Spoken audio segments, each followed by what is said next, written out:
LawCall is provided in the public interest by Timberlake League and Brooks, which pays an advertising fee to this station. This is WAAY 31 Law Call.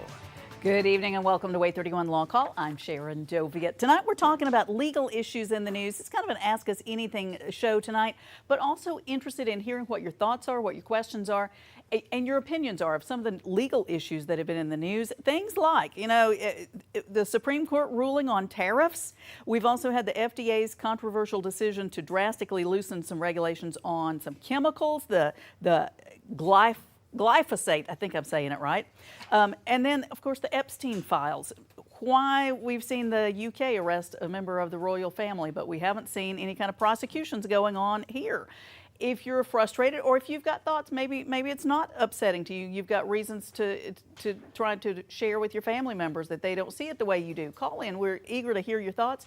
256-536-0077. You can call and be live on the air with us. You can also text us to that same number. You can also email any legal question any day of the week. You send it to lawcall@waytv.com. And when we get to a show that's on point, we pull some out. We've got some of your questions tonight.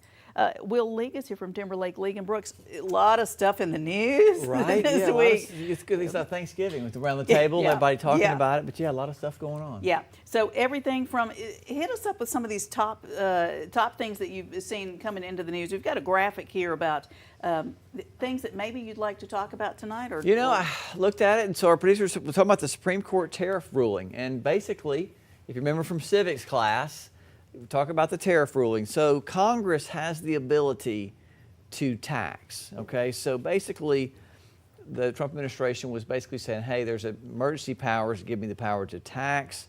Congress struck that down, and basically Congress has to give unambiguous instructions for the president to use these tariffs. Now, they responded by doing another tariff, so we'll see. So what do you do there? So we will see, and with regard to, a Supreme Court ruling, that's the law of the land right now.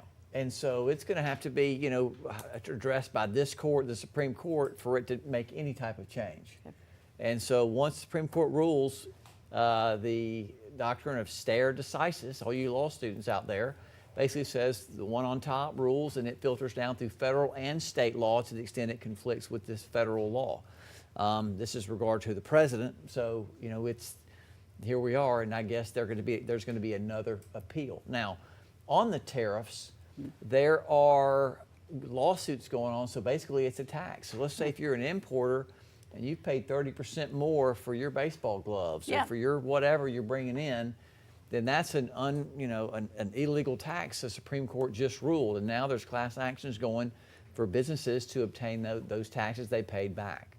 Where it's going to be decided, it's going to be a long legal battle, but that's what's happening now, and we'll see where that goes.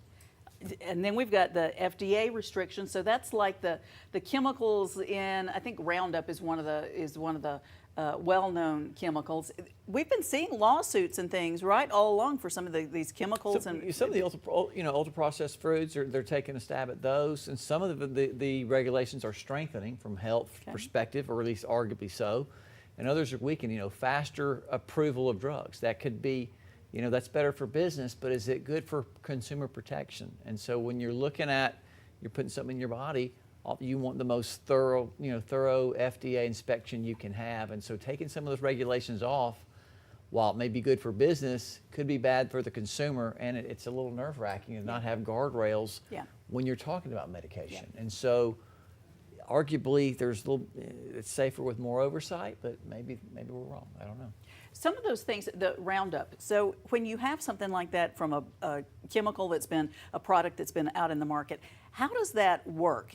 If somebody in my family thinks they were injured by that chemical, they've got, is it a class action suit? Do you have to go sue wherever the headquarters is? How does something like that transpire? So basically, there's a suit, and a lot of it has been resolved, 2/3 arguably, and there's been a $6.4 billion reserve funds for the victims, for the folks. And so the criteria is you're exposed to Roundup in a consistent manner for a long period of time, oftentimes years, without any type of protection.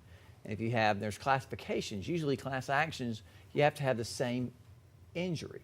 And so there are exceptions, but they'll put them in categories. Non-Hodgkin's lymphoma, if you had these types of cancers, then those qualify. Okay. And so and basically there's going to be a time period for people to come forward and say, yes, I was diagnosed with cancer, I had this, to be able to prove their exposure, and they will be entered into that class, or they can opt out and do their own lawsuit. Okay. And so, but usually when you're talking about that large of litigation or that, that many people, it's better to join the class. But again, it's each person's decision.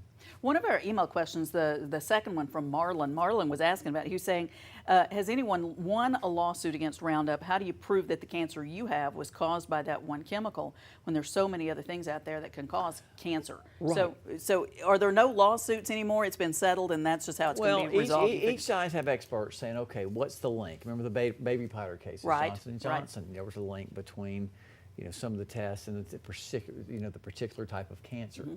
In this case, similar, based on the lymph nodes and where the cancer is, based on where you were exposed and how long you were exposed, certain type of cancers qualify. And those experts have come in and they'll do the science in, let's say, the first 100, 200 cases. And then that will be applied to the class, Okay. For the rest, and whatever category you fit into.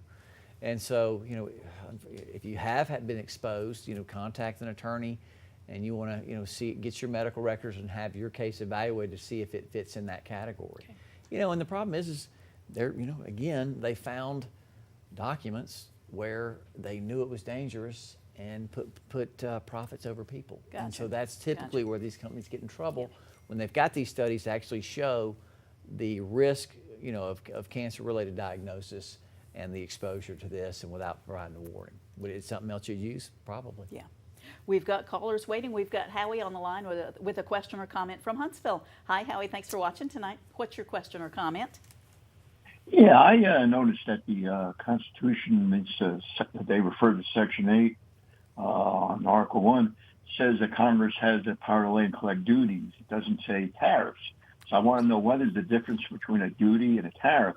I also want to know if the money that's been collected for tariffs, if that's earmarked, which is generally given back equally to the general public, so there's a zero net revenue, is it still a tax if it doesn't raise revenue? Well, Interesting. Yeah, right. I believe they're defining the tariff as a tax.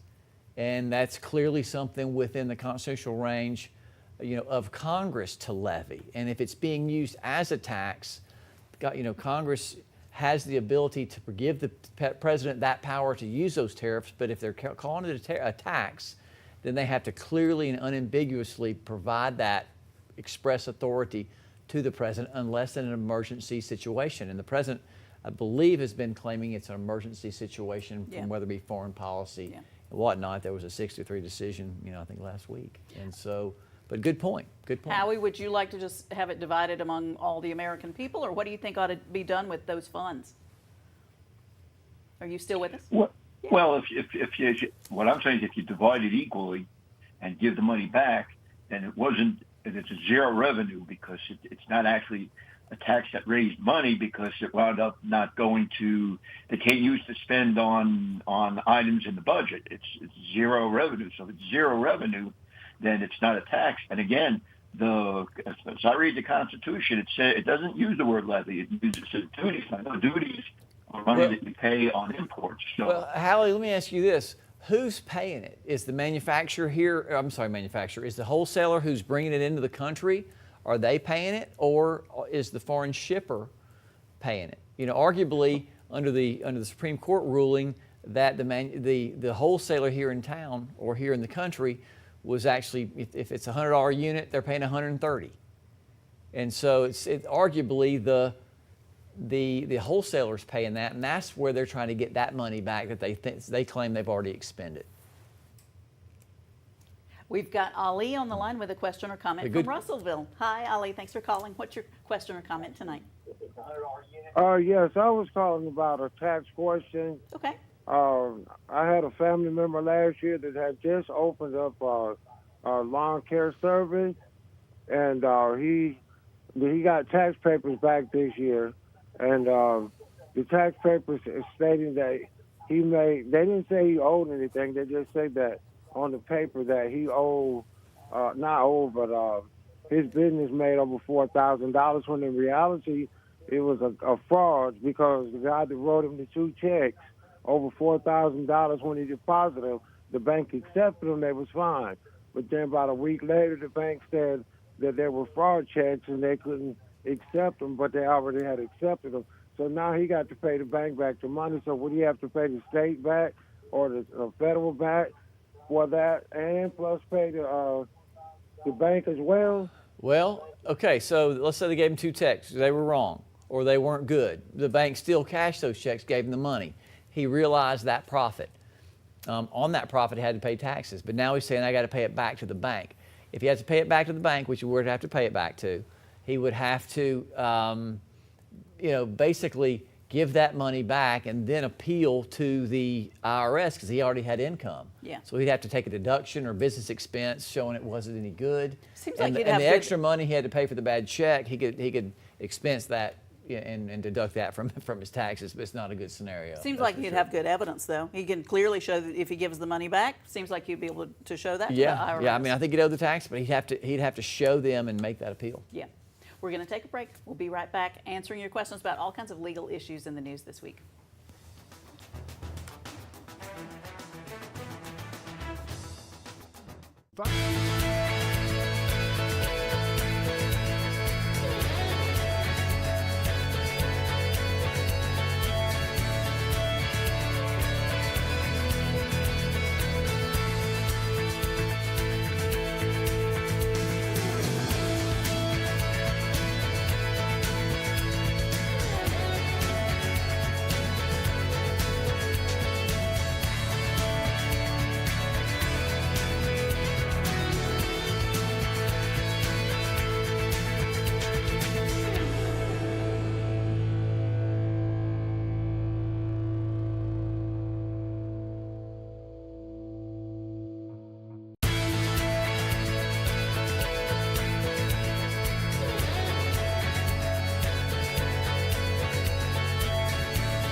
which pays an advertising fee to this station. You're watching WAAY 31 Law Call.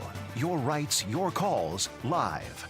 Presented by the Tennessee Valley's award-winning personal injury and wrongful death law firm, Timberlake, League & Brooks. Featuring the knowledge and experience of Attorney Michael Timberlake, Attorney Will League, Attorney Heath Brooks, Attorney William Maservi, and hosted by broadcaster and family law attorney Sharon Doviet. This is WAAY 31 Law Call. Welcome back. Tonight we're talking about legal issues in the news and inviting you to call in and tell us your thoughts or ask your questions. Everything from what are your thoughts on the Epstein case? What are your thoughts about tariffs? We've already had a lot of calls coming in. We also wanted to talk about something that Timberlake, League & Brooks provides at the VBC for people. Thank you very much for this service because it's awfully nice. Yeah, right. Broadway Theater League, and we sponsor the wheelchair access part to get folks to and from. And I know a lot of the elderly folks want to enjoy those shows, Yes. and so we get them to and from their seats. So It can be a long way to go. Yeah, that's it. That's right. That's exactly right. So this Tuesday through Sunday at the VBC. So if you need something like that, just feel free to call and they will take care of you while you're there and enjoy the show. We've got callers waiting with comments. We've got Mark on the line from Elkmont. Hi, Mark. Thanks for calling in. What are your thoughts or questions about legal issues in the news this week? Hi, thank you guys for having me. On New Year's Eve, my best friend and his wife got into a tussle. They both ended up with black eyes. They did a police report for her, but refused to do one for him. And he since got arrested and went through the whole rigmarole. I just wanted to know, why is that okay for them to do a report for one party and not the other? You know, it's a good question, Mark. They weren't there. They didn't see it, right? The Police officers didn't witness any of it, right? That's correct. Right. Yeah, you know, that's puzzling. You know, it's the officer's call who they're going to charge, but you would think if there's a report, if he made a report there at the scene, then that would be mandatory. At least this is what he said. This is his side of the story. Yeah.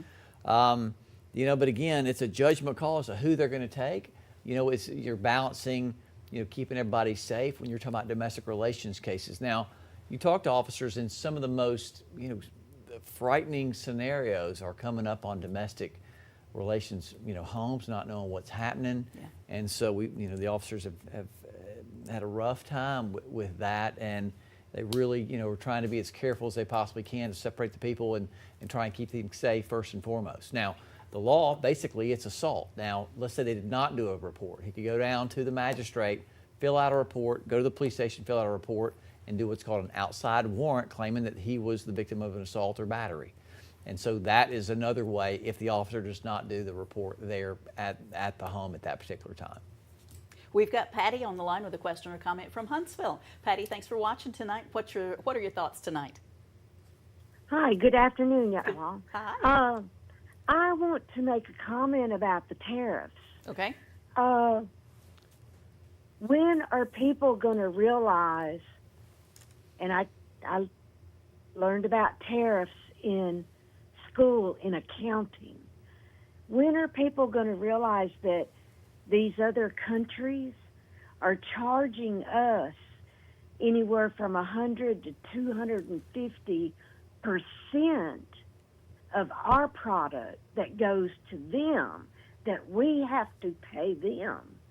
But when they sell stuff to our country or ship it over here, they don't want to have to pay tariffs. So you feel like it's about time for America to do it? 15%. Okay. So you're saying, Patty, there should be some type of, equal tariffs, basically, which yes. It's hard to disagree with. What would be, I'm unfamiliar with what the scale is, but basically, the emergency tariff, the president can do it, but again, Congress gives that power. Congress can regulate, they have the purse strings. They collect taxes. They approve budgets and things like that. And the Supreme Court ruling was basically given, saying, look, there's three branches of government, and Congress has that power.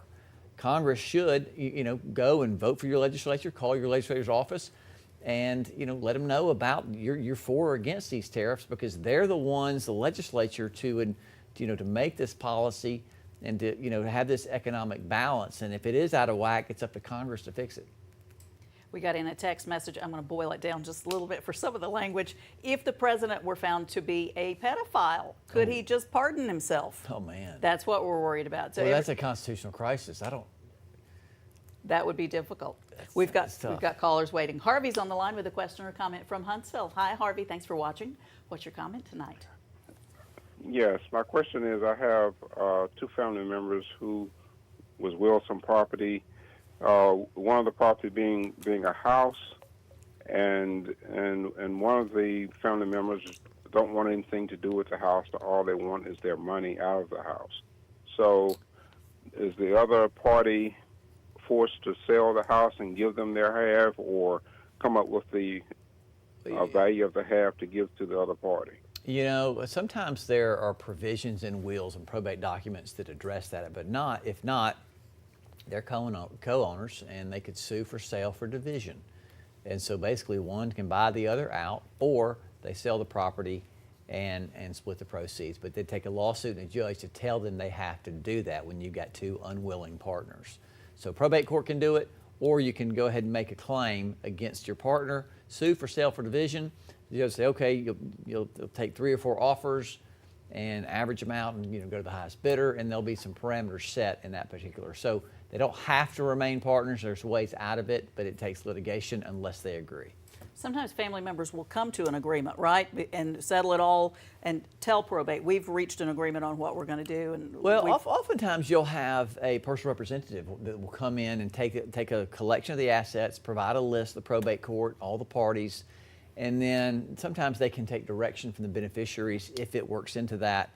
But the personal representative gets 2% in, 2% out of the estate, and those are from doing those executive type duties and secretarial duties to get all this sorted out. So hopefully everybody can agree. If not, it goes into litigation.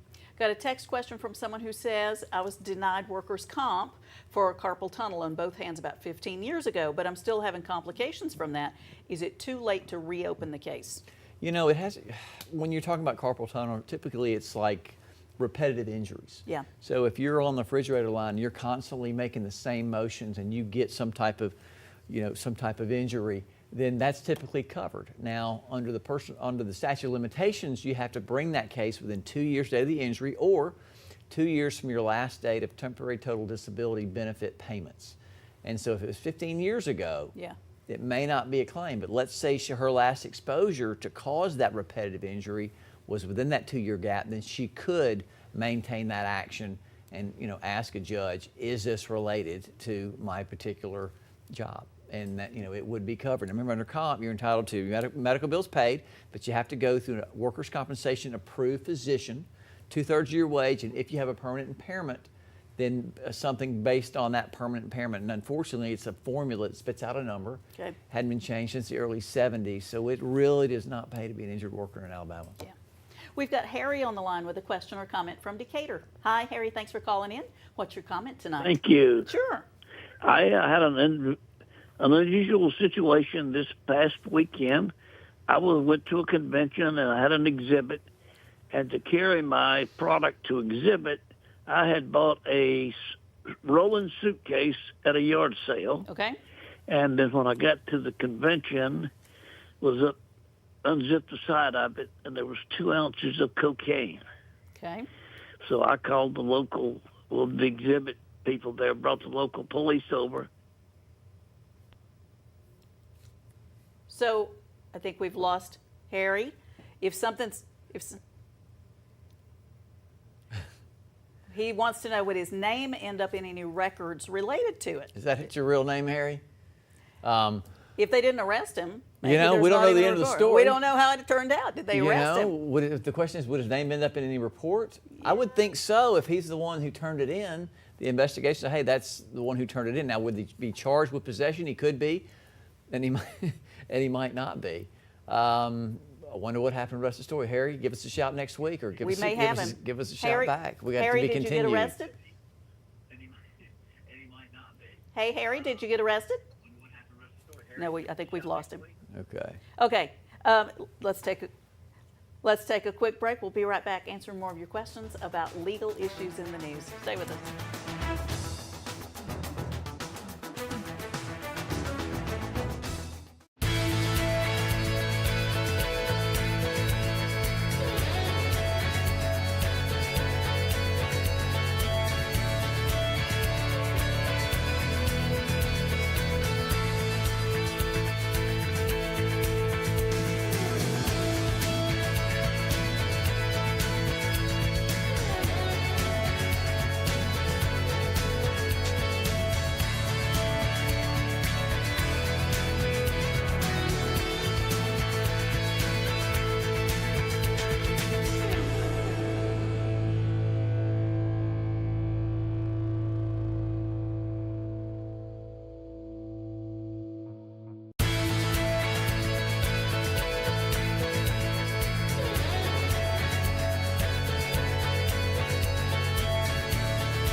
advertising fee to this station. We aren't finished yet, but write this down. If you're not getting your question answered tonight, here's how to get in touch with Will League with Timberlake League and Brooks. 256-536-0770 or 800-804-2502. The website is law-injury.com, and if you like them on Facebook, you can learn more about the law that way. And our own Sharon Doviet, family law attorney, child custody and divorce, 539-7337, SharonFamilyLaw.com. Okay, there was a traffic death in Huntsville, I think it was Friday night. Something new with how police can charge. What? You know, right, in the past, the police have to say, look, this is under investigation. We'll let you know, but now they can charge they basically say what they think happened and charge the defendant. Now, still have to go to the grand jury, preliminary hearing. You know, it doesn't take away the rights of the defendant, but they can go ahead and declare what they think it is. So it gives them a little more leeway. And that happened for the first time. That happened for the first time. First time this weekend they were able to charge, you know, there at the scene that we're arresting him for vehicular homicide, that sort of thing. Very interesting. Still an allegation, but at least they can declare what they think it is based on the evidence that's right in front of them. It's a good step for them. And we're going to remind you that we've got the wheelchairs that are available. If you need a wheelchair available for some of the events at the BBC. A lot of people taking care of their parents, having mobility issues, go see a show and call us. We'll get you there. Thanks to Timberlake League and Brooks. Thanks for your questions tonight. We'll see you next week. Good night.